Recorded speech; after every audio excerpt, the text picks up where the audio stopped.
Good evening, everyone. Thank you for joining in. My name is Vanya, and I'm a senior program manager at Headstart.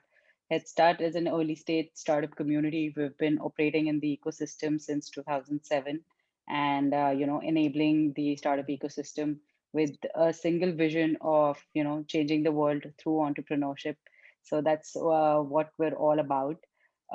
This entire September month, we're dedicating it to you guys, to the entire startup community where we're celebrating the startup ecosystem this entire month, and hence the name Startup September. Today we're here for this very interesting session. I'm sure the hemp is a very niche sector, but it's a very booming industry in the coming future. So I personally don't have a lot of knowledge about it, but that's why I'm here to listen to all these wonderful women who's working in this sector. They've come from different walks of life, from working with the local communities to building a healthier lifestyle with food products to marketing and selling products online. These superwomen are just killing it. So without further ado, I'll just call Pallavi, and she can probably give a brief introduction about herself and about all the speakers as well. So over to you, Pallavi. Thank you, Anya. First of all, I would like to thank Headstart for giving us this opportunity to be here and organize this. And welcome, everybody. Welcome to Women in the Indian Hemp Industry. We at Sativa Media, we are a platform who we aim to spread knowledge and sensitivity towards cannabis in India. So here we are with our first panel discussion on women in the Indian hemp industry. I'm so excited that you guys are here with us. Um, let's thank the audience to be present here with us who are here. I would like to introduce our panelists here. Ms. Shikha Shah from Altmart, Ms. Jayanti Bhattacharya from India Hemp & Co, and Ms. Apurva Sheil from It's Hemp. Sonam Sood from Himalayan Hemp is couldn't join, I think, with some network. Let's hope she joins in later. So we have today's panel on women entrepreneurs, especially these women are just not super entrepreneurs, but they are also filling the gender gap which we have in the industry, and especially in such a niche industry, they are not only motivating us, but we are so excited and inspired by you all. Thank you so much for to be on the panel. I would want you guys to start and give an introduction, brief introduction of what you are doing and what is the company doing. And let's start with Shikha. Why not you go first? Sure, would love to do that. I am Shikha, I'm the founder of AltMat. And as the name suggests, AltMat is an alternative materials company. What is alternative materials? Just like how oil and gas is one of the biggest polluter and it needed alternative energy where solar energy, wind energy came in. Materials is also a very big polluter, especially the textile segment, and we need alternative materials. So we are a material science company that manufactures these alternative material at scale. One of the key technology deals with agriculture waste and transforms them into natural fiber. And that's exactly where hemp comes into picture because hemp has a similar nature. We have one of the finest technology around the globe to transform different kinds of hemp textile raw variety into a natural fiber, which can then be processed into yarns and so on. It has been very interesting working in the hemp industry. Of course, in India, it's at a nascent stage. We interact a lot around the globe, and maybe an exciting update that I can end up with is our commercial scale factory for hemp is going live in October. So it's going to be not only one of the finest, but one of the biggest that the nation is going to see in the States. So looking forward to see how we can scale this further. Okay, so just to get in between, just I want to give a little brief about hemp. A lot of people are very much confused sometimes with cannabis and hemp, and there's so what is hemp made majorly for the audience. This is a brief explanation where cannabis, the plant cannabis comes from the botanical name Cannabis L sativa. plant cannabis has two major chemical components, that is THC and CBD, and that is how the differentiation happens. THC is the psychoactive component of the plant, and CBD is the non-psychoactive component of the plant. And hemp is differentiated with the non-psychoactivity, and hemp is used to make a lot of materials. That is how it gets the name industrial hemp, from food, fiber, clothing, textile, paper, fuel, and whatnot. Hemp has it all. So that is how we have alternative materials. And yes, now I give the stage to Jayanti. Jayanti, why don't you go forward? Can you hear me? Yeah. So hi, my name is Jayanti Bhattacharya, and I am the co-founder of India Hemp & Co. Before I start, I wanted to actually take a moment here, Vanya and Pallavi. This is the first forum women in the cannabis, women in the hemp sector have been given, which is exclusively for women. We thought Clubhouse would be it, but it wasn't, because, it was always, like, I've been on some panels with Apurva, but it's always 12 men and like 2 women, and there's never a balance. But if you look at this sector, it is, it's fantastic, and there's so much that you can do with it, which is why I'm glad, and I'm really hoping there are more women in the audience, because, what we deal with is, yes, it did come with this tag, but then I think right now everything is changing, and it's really one of the best sectors to be in. So coming back to, thank you for having us. And so my brand, India Hemp & Co. Wait, I've got a few boxes here.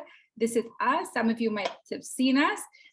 So we are India's first sustainable hemp brand. We got in pretty early into the market when I think It's Hemp was also, I think we got in at the same time as these guys. And it was an interesting space to be in, but then we realized we're the only women-led brand in this space, right? So it's just a whole bunch of really young guys coming in and, return from the US and stuff. But then I feel it has been a learning. It has been a very exciting journey to be in.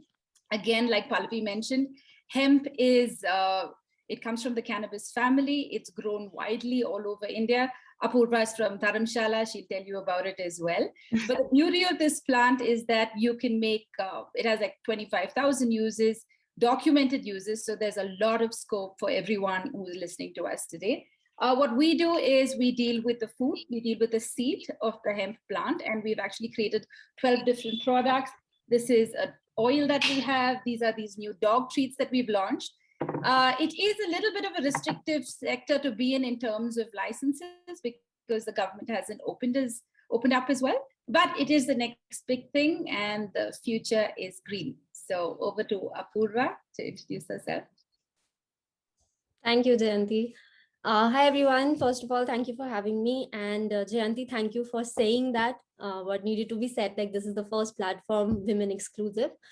So I am the co-founder at It's Hemp. So all these products that Jayanti and Shikha and many other people, they make, what my platform does is we actually help all the different users, we help them discover it.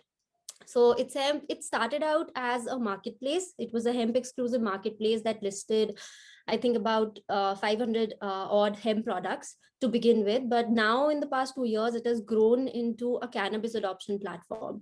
So you can use the platform of It's Hemp to read about, learn about the different uses of cannabis, the differentiation between hemp and marijuana, CBD and THC, and actually learn ways to adopt hemp into your life, and then actually buy products that you want to adopt as well. So it's like a one-stop shop for you that just makes it easy for you to adopt a cannabis lifestyle, be it in the sector of food and nutrition or fashion or wellness, anything. So yeah, that's pretty much about it. Thank you. Over to Pallavi. Yes, thank you. Thank you for introducing yourselves. And like, we are super excited and thrilled. But I want now, I think me and along with the audience, this was your complete story. And we want to know, how did your journey start with hemp? Like, all of you, like, that's a very interesting, I'm sure that's a very interesting story to know. So yes, Apurva, let's start with you.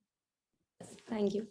So It's Hemp started in 2019. So my partner Srijan, he's the another co-founder at It's Hemp. He was working, he was doing market research for a European company that wanted to enter the Indian market. And I was not very interested in the idea in the beginning, but he just asked me to write a few articles. Like, I'm a writer, so he asked me to write a few things about it. And the more I read about it, the more I was fascinated by the versatility of hemp. That's the one thing that you'll hear me say over and over again, that you can just imagine a product and you will be able to make it from hemp. So when I started reading it, and then I realized that it comes from cannabis, and growing up in the mountains, I've had a rather interesting relationship with cannabis. I've seen it being used in home remedies, being used as some sort of food item. But still, I used to stick to the stereotype of judging it as the only thing that it's good for is to get you high, because that is what was prominently told to me for the most part of my life. So the more I started reading it, that fascination just took over. And then then we decided that this is something that everyone needs to know. So when we were doing the research, we met a lot of people like Jayanti and Shika, who are making all these products from this wonderful plant. And we met a very small group of people who wanted to use that plant, but they did not have access to it. So we thought of bridging that gap, and we created a platform where manufacturers could list their products, and users can come and buy them. So that's pretty much it. And I think the only thing that has made me stick with it is the continuing fascination that I have with everything. Like, every other day, you're just like, oh, it can help with this. Also, it can help with this as well. So that is what keeps me going. Yeah. Okay. Jayanti, what about you?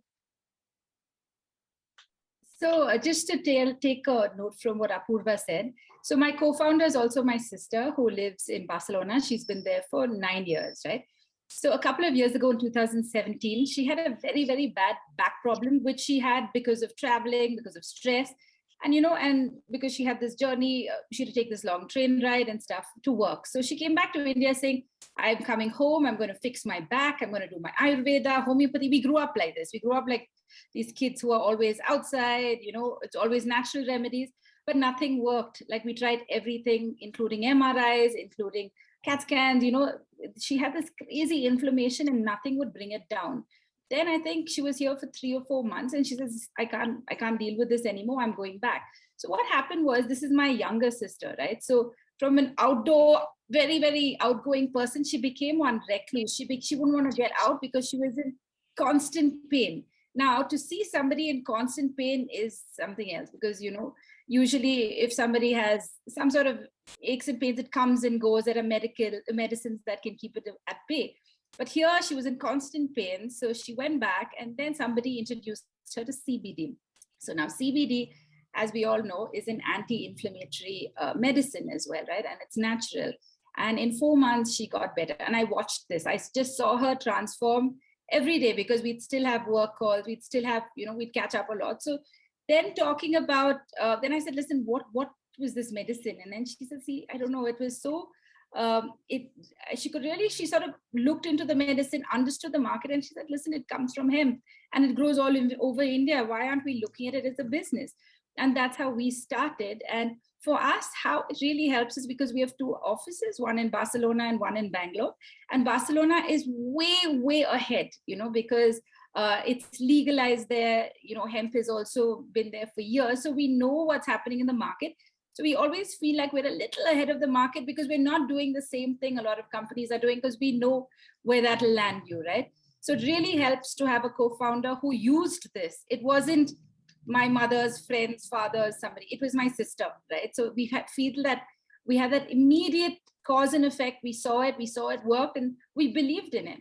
Then we said, okay, fine, there's something that we know works. So let's work on it. Let's explore this avenue. So, and that's how we also started a sustainable company, because hemp is also, like Shika will also tell you, it's fantastic because you can use the entire plant, right? So even with us, if you look at our boxes and stuff, it's all made out of tin, paper, and we've got everything sealed. So it's just tin, paper, and board. And that's the beauty with this product. So that's how we started it. And we're very proud to say that we are a completely sustainable hemp company as well.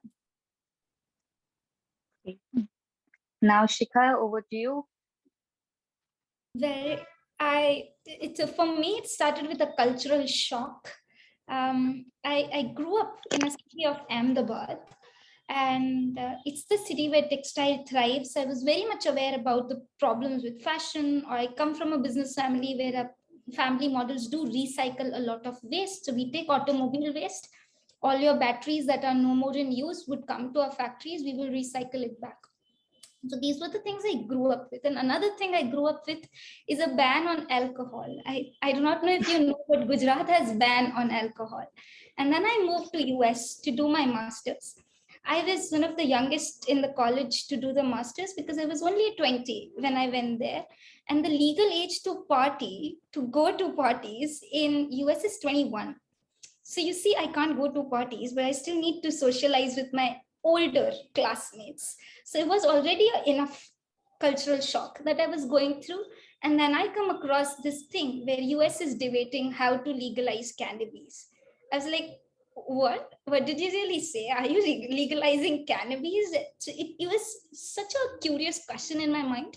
There has to be an economical and a logical reason. If a country talks about that in that sort of activism or that sort of conversation where it was happening, that led me to do a project on industrial hemp or cannabis and understand the economics behind it. So I was studying design thinking, entrepreneurship, business. So pretty much my home ground, and just started studying different types of crops. And hemp was one of the key crops that we were studying.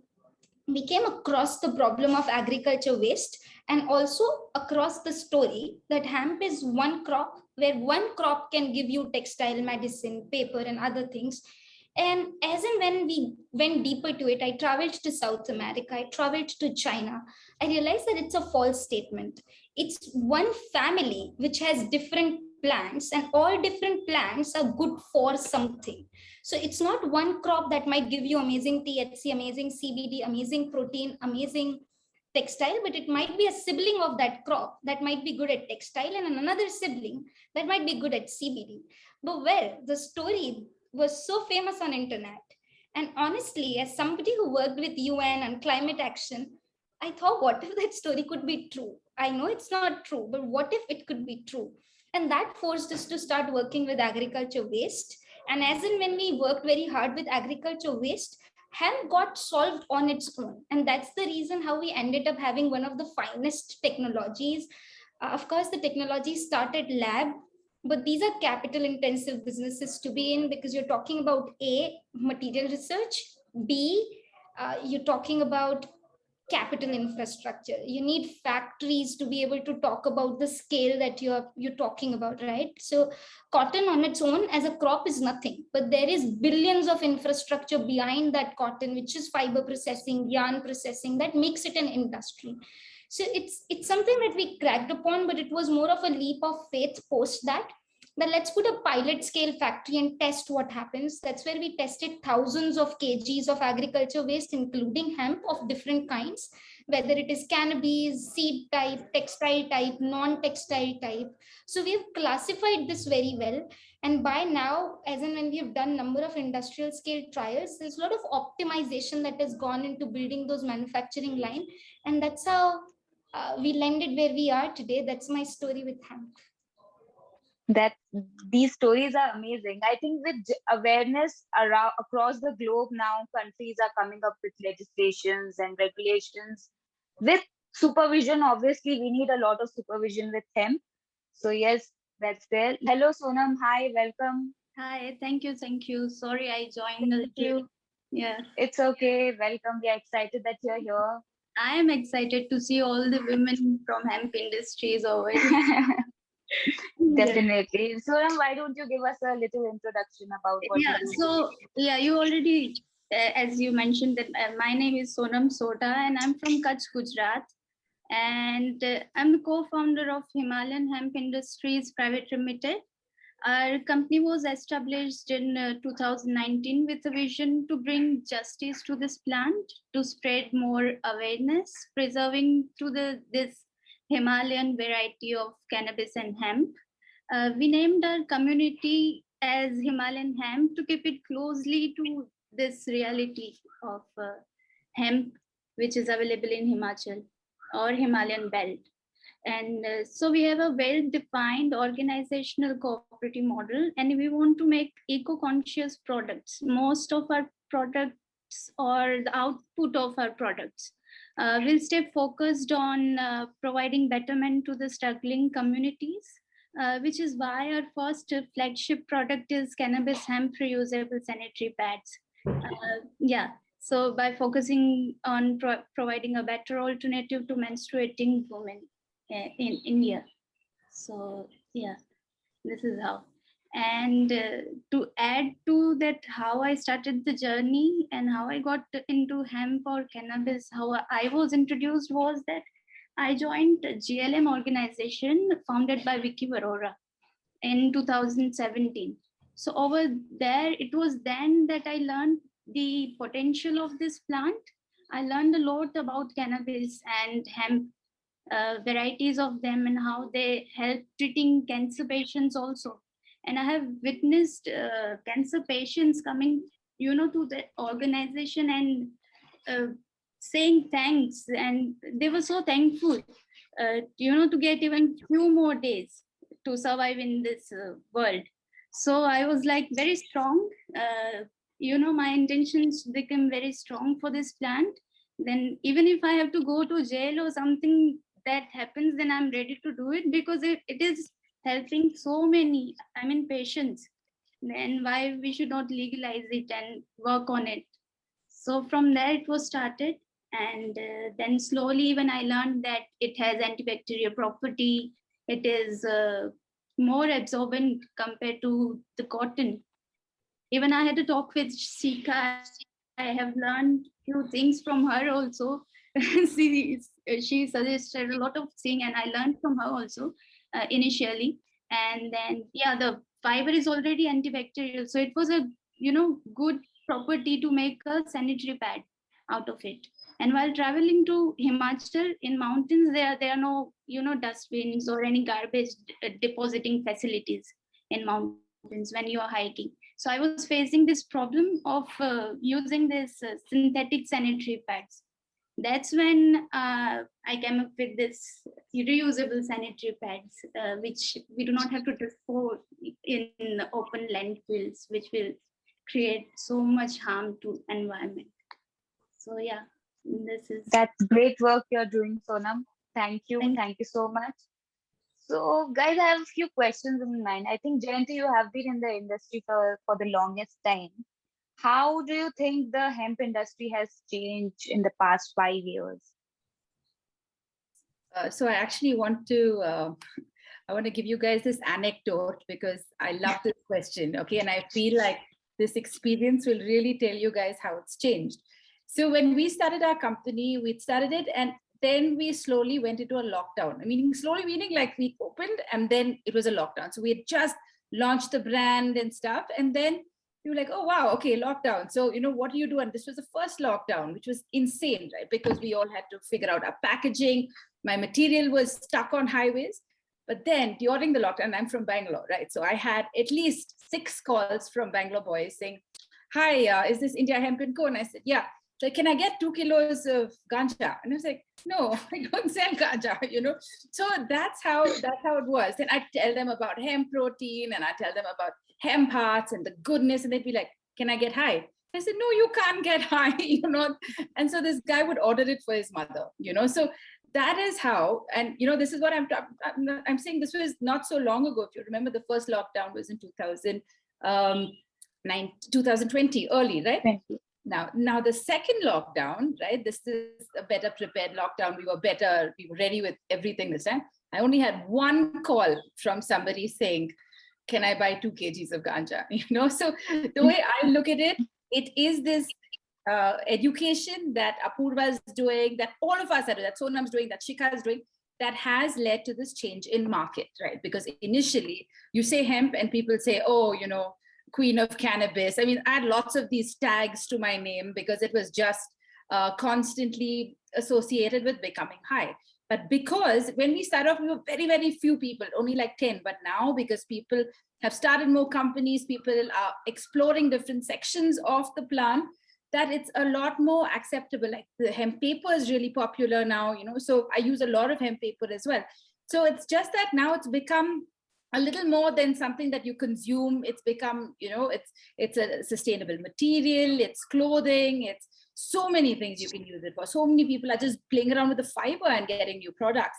So I feel like through that story, with just the number of people calling me through different lockdowns, shows that we have made a huge impact in the industry within 2 years, all of us put together, right? It's just been that education that people didn't have. And my God, it was really difficult because in the hemp industry, you're not allowed to advertise on Instagram. You're not allowed to advertise the word hemp, right? And on Facebook. So everything you do has to be content heavy, has to be really good content. So for us to come up with educational content that educated plus you're pushing product was difficult. But then we've been very, very focused on it because we're still not allowed to advertise. So everything has been organic, the reach, but that's how you also have a very captive audience.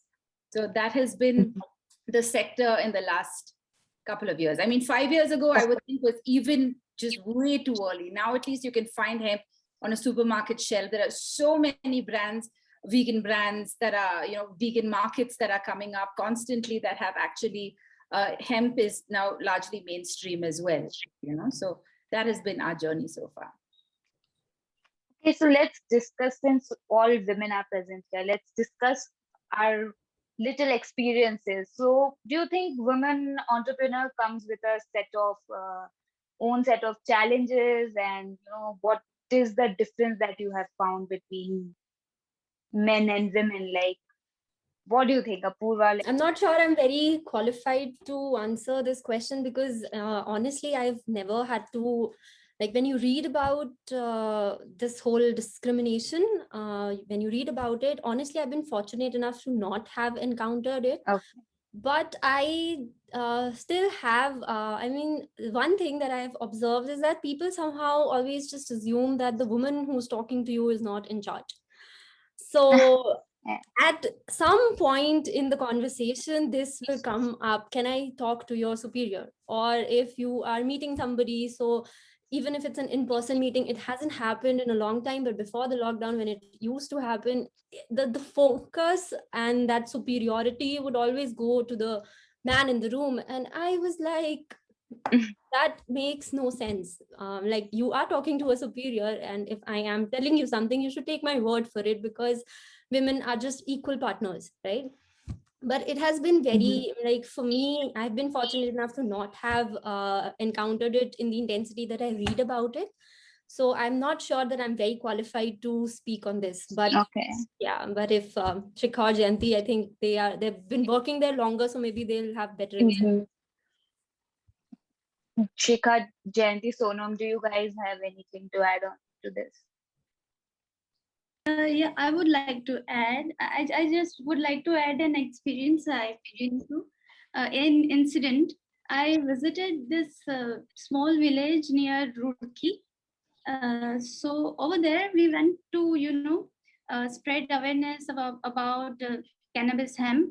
It was that there was even a policy available to where they can grow hemp. So we went there, and we even wanted to talk about our sanitary pads in that area, because we were training women over there to stitch these sanitary pads for us.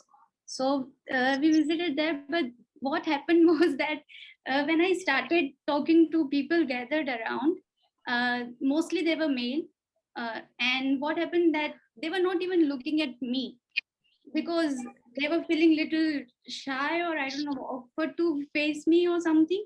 So they were just like standing facing that side when I'm talking to them, explaining that I'll be teaching, giving a training to them to stitch the sanitary pads, and I'll need help and cooperation from all of you or something like that. but it was like that they were even so in villages still this kind of uh, you know situations I'm facing. Otherwise, not in general, but when we are doing this training in rural areas, then only we are facing such problems. Still, we have to work on it a little more. I'm sure. Okay. So, Shikha, do you have anything to add? Maybe I can add in here. I think I do agree with, in fact, all the three things I was saying, like, uh, just going back and associating cannabis to ganja, what Jayanti said, or facing the discouragement, right? Like the eye contact thing. You are the one who's talking, but the person who is talking to you might not even do an eye contact with you because he thinks that you're not the boss, or you might get asked, oh, what's your position in the company? And when you say, well, I'm the founding director, the eyebrow raises or something, everything, these are the things that do happen. If you are on the factory floor, probably Altmat owns one of the finest factories in that region where we are. It's one of the biggest textile hubs. And when I walk in there at 8:30 a.m. or 9 a.m. to see the productions and other things, you would also see a lot of kids of those labor actually come out to see what is a girl doing here. So it's not just the labor themselves, because if a mid-age man is looking at it, you also feel comfortable from a discomfort, like you feel that uncomfort sort of feeling from another perspective as well. But when a kid comes out and look at you as if you are an alien or something. But in last 5 years, what I have realized is a lot of this struggle is not your battle. It is pretty much the perspectives that they have. So you might not want to pick war with what perspective people have about women, but all that you would want to focus on is being meritorious, right? That is one thing where you know that gender as a lens is useless. Meritorious is something that you can be, a male can be meritorious, a female can be meritorious.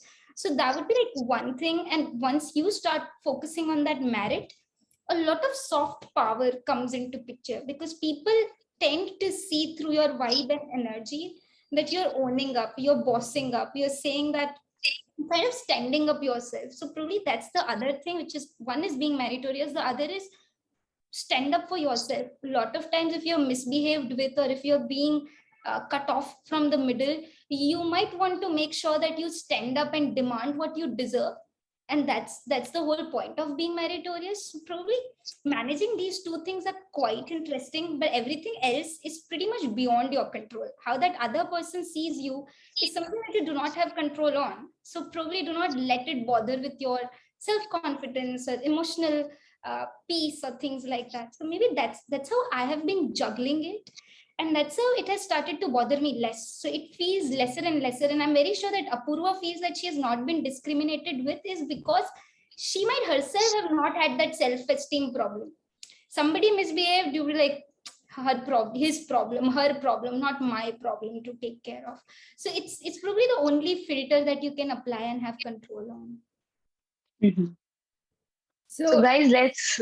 sorry, I just wanted to add a little thing here as well. So it's very interesting, to hear all these different perspectives. But I know there are a lot of women actually who have logged in to listen to us as well. So I'll just give you my thought on the hemp, the players in the market at the moment, right? So it's a very young industry. So a lot of the people who are in this market who own companies are also very young. Like it's a similar. So it's very supportive. They don't look at you as, okay, I'm talking about the people who own their brands, right? So I work with a lot of them, and it's always very, they don't look at you like, oh, you're a woman, no, you're a man, only because these are educated people. They've come in, they want to make a change, they're sustainable. So there is this common thread we have going, which I find is it's a small little group, but it's very, very supportive. But where you feel it is when, like Shikha was saying, when you're on the floor, when you're talking to production, when when people have to report to you. So then there's still that friction that I'm older than you, but why am I reporting to you, right? So again, I feel, yes, it's on merit, but I have a all-women team. I work largely trying to support other women as well. And there are a lot of people who are on our team who come from slightly disadvantaged backgrounds. Now, even the way we train them is speak up, speak loud, because as women, we're always whispering. We're always like trying, we're always soft. Why should we be that? And if I'm not saying be aggressive, but I'm saying be articulate, be out there, be confident about what you have. We've all created brands, right? And that's one of the most difficult things to do today, because it's a crazy space to be in. So I just feel women in this section should really be proud of what we've achieved.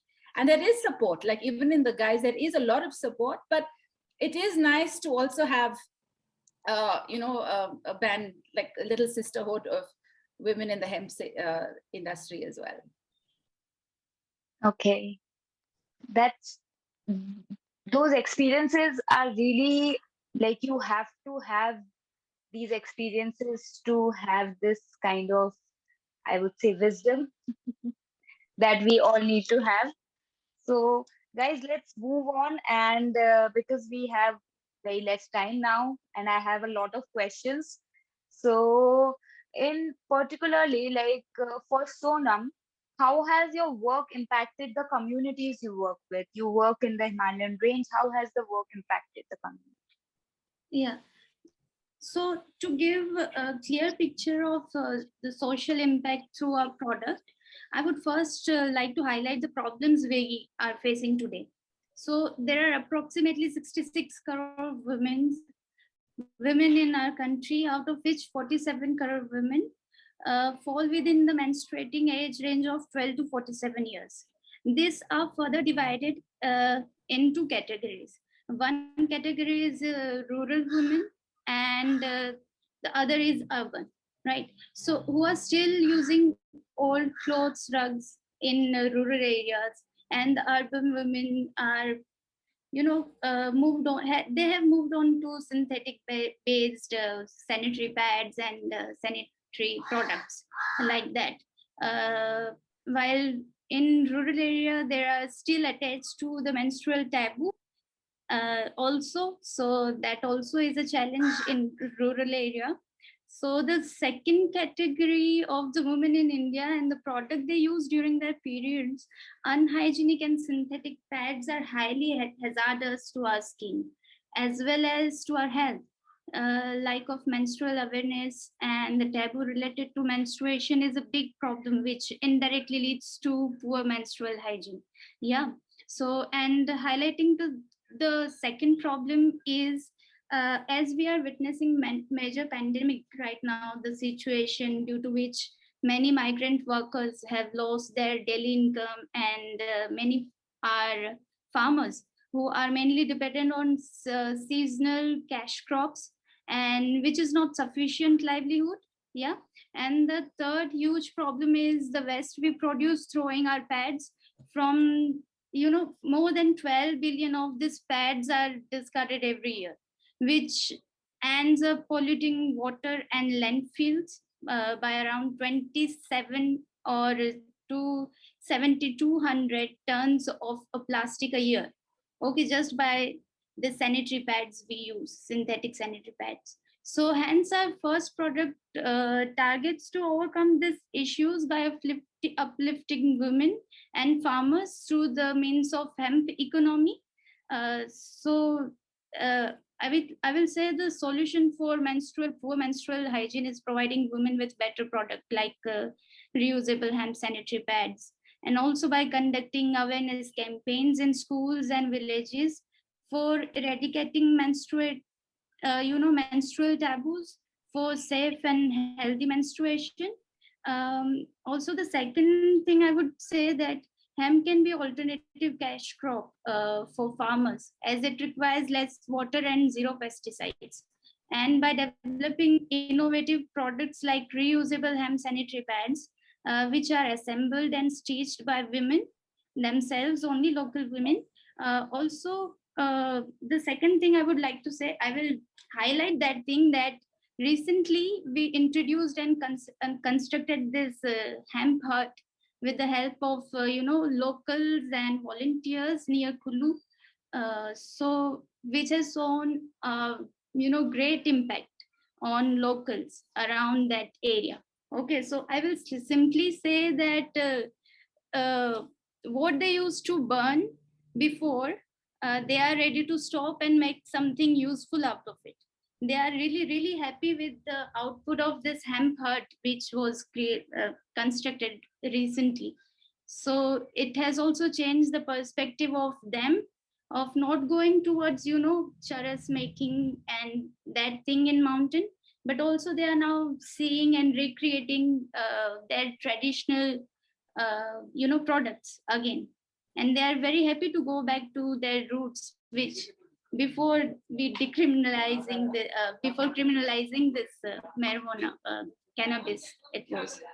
So yeah, so as a result, a better solution to this issues for a fair economic model, we have created a concept of hemp family, which is the backbone of our community, where men can cultivate the hemp crop and do farming or construction or constructing this hemp huts, while women of the family can stitch these reusable sanitary pads or masks or recreate other traditional products, staying back at their home.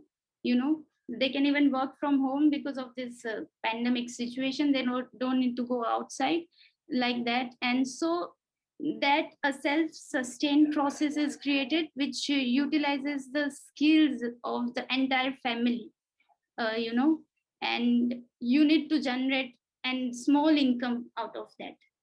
So that is how we are trying to create an impact through our product. Apurva, let's go with you. How have people changed their views for the products that you have on your website, and are they more receptive towards them now than they were before? Okay. I would say definitely. So I still remember the day we launched in 2019. We received just 2 orders, and my partner was, I mean, like, they were from the people we knew, like I knew personally, and he just refused to admit that those were genuine orders, because he was like, you must have just asked them. And I was like, I did not. But in the beginning, in the first year especially, we had a very tough time helping, like making people understand what is it that we do, because people would not know what hemp is. So we were proactively using the word bhang to get their attention, because we had to get them to listen, and people will listen to everything if you say it in the right words. So we actually drafted a lot of campaigns, and we ran a lot of campaigns where like bhang was the main word. And even though we ran into some troubles here and there with the platforms and everything, it was important to get them to talk. But now that doesn't come into the picture anywhere. Now people don't care whether it's bhang or not. Now they know what it is. Even if they might not know all the technicalities, they do know that, okay, it is from the cannabis family, and that plant has the potential to do a lot. But as for the inhibitions that people have, the questions they have about starting to use the product, they still have that. And I believe they're allowed to, because when we talk about hemp as the healthy, like it's healthy, like for your body or for the planet. So health is the main takeaway that we get from it. And I believe health is the most important part of our life. So people are allowed to be inhibitive, and they're allowed to second guess and question. But I think how that helps is, unlike before, people are now making very informed decisions about their health. So usually when a doctor says that, okay, vitamin D ki kami hai, suraj mein baith jao, vitamin C ki kami hai, santra kha lo, people don't give it a second thought. But this is from a personal experience. One of my brother's friends was diagnosed with a vitamin B deficiency, and she like the doctor asked her to take a look at hemp seeds. So just like, because the doctor has said it, so I'll just go out and buy. Because of that, there was a lot of long conversation that I had with her, where she wanted to know how or why or what all B complexes are present in the hemp seeds, and how it can help, and how I can use it, like all these different ways, which otherwise people don't venture into. So I think that's a very positive impact that this is making, because people are now making informed decisions about their health, and I think nothing could be better than that. So yeah, it is changing, but I would still say that it's a process, and it is going to be a slow process, but all good things are worth the wait, I guess. Okay. So guys, we have a question from the chats, and it's like, what are the major challenges you have faced in combating the myths related to a hemp product?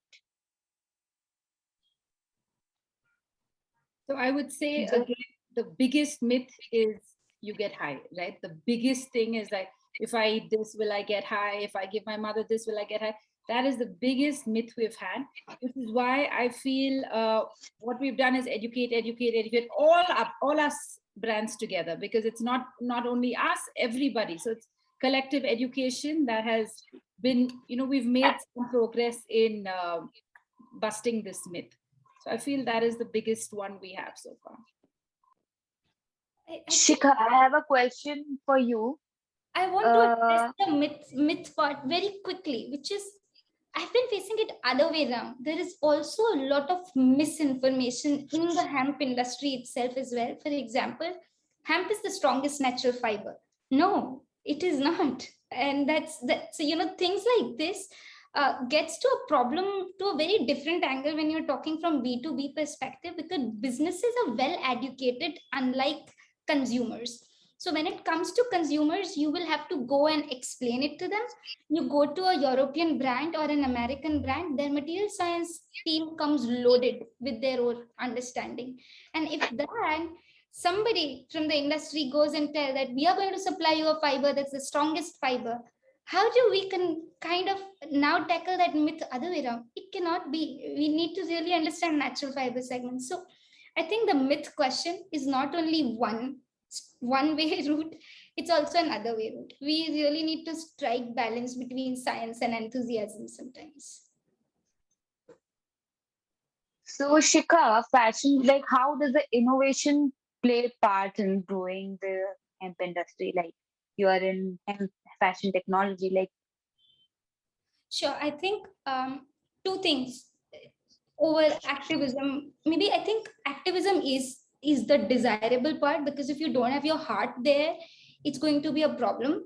But when you start to do things, which is number one, science over everything else. So it's not an internet article, but maybe a very researched paper or a good article from an authentic source is what you might want to rely on when you're making your business decision or your choices. Because more or less, if we screw up as an industry saying wrong things about a product, and time will tell the truth. If it doesn't work in certain way, if it is not the strongest fiber, it is going to be tested. We cannot run away from the fact, right? So number one thing is science over everything, which means that innovation is what it would take.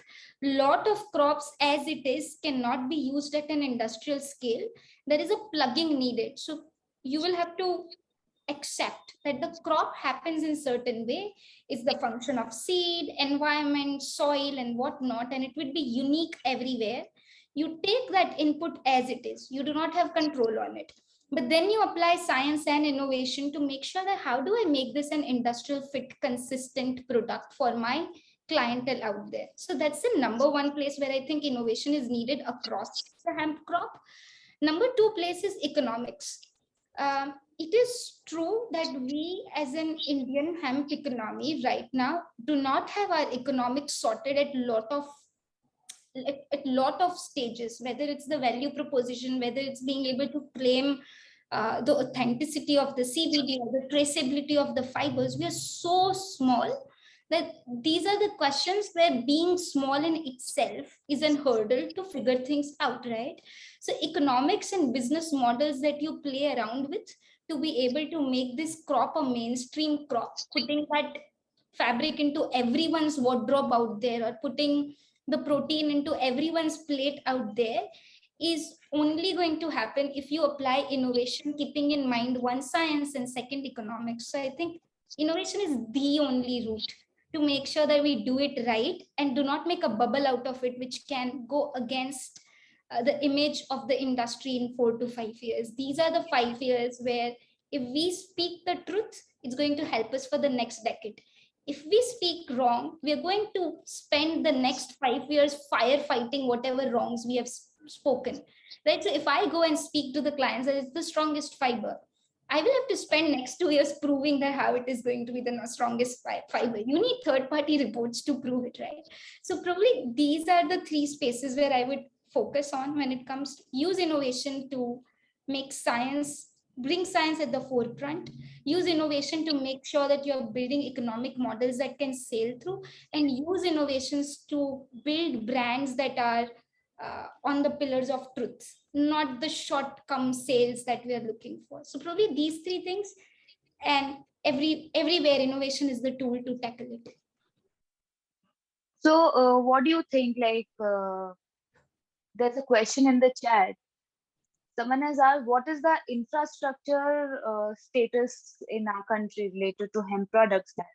So I think this question has, each of us will have a different answer because we are from different industries. So for the consumable part, you need an Ayush license to do anything with the hemp seed, right? So even if you have a whole seed, even if you want to cold press the oil, even if you want to powder it down to the protein powder, you only can work with hemp when you have the Ayush license, which is why I said it's restrictive. But again, because our country is figuring out the laws around it, it is maybe sometimes it's better to go slow with it, right? So right now, only companies with an Ayush license, or if you're associated to a company who has an Ayush license, you can work with hemp. Again, I only because I have all my boxes here today, I can show you this. But this is the amount of paperwork that is required, like on a box, right? You need your nutritional information. It's changed a lot in terms of with food, especially with hemp. You have to have the license number, you have to have where it's manufactured, who's distributing it, what are the, is it vegan, what are the grammage. So it's become very regulated in a area where people, if they see you on a store or if they see you on a website, they'll say, okay, they can actually blindly buy it because there are some standards that have to be met, which is great nowadays. I think